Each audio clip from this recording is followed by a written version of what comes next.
Welcome to the Tradex Foods 3-Minute Market Insight. Here is the seafood news for Monday, August 11th, 2014.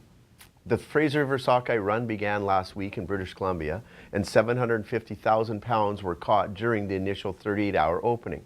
The Department of Fisheries and Oceans announced the opening to commercial gill netters on August 6th for the Upper Johnson Strait that will commence until further notice. The forecast for Fraser Sockeye still remains at 23 million fish, but could be as high as 72 million fish if the return follows the 2010 bumper crop pattern. Meanwhile, in Russia, Russian Prime Minister Dmitry Medvedev announced an import ban on seafood and other proteins from Norway, the US, the EU, Australia, and Canada.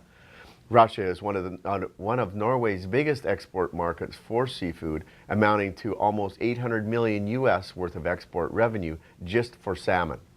The import bans mean that the single largest market for Norwegian salmon needs to find a new location immediately. Norway exports around 2,500 metric tons of salmon to Russia every week. Ultimately, the ban will cause a dramatic decrease in salmon prices globally, as well as driving domestic prices for Russian consumers. Wholesale prices for Chilean coho are down nearly 10% in the Japanese market from 2 months ago. As you may recall from our previous episode, Chilean coho competes directly with Alaskan salmon, and analysts are saying that the strong catch of wild sockeye salmon is the cause of the decreased consumer demand in Japan. Other news in Japan, the net fall chum salmon fishery in Hokkaido has been withdrawn from the Marine Stewardship Council. The Hokkaido Federation of Fisheries Co-ops announced the decision last week and will join the Alaskan salmon fisheries decision to not seek MSC approval. China is the biggest buyer of MSC Hokkaido chum, closely followed by the EU, and will be pleased to avoid the premium paid for MSC certified raw material.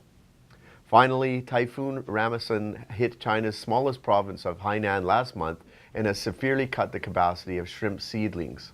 Some farmers lost as much as 65% of their crops during the storm.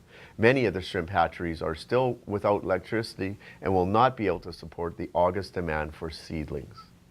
Thank you for joining me for the Tradex Foods 3-Minute Market Insight.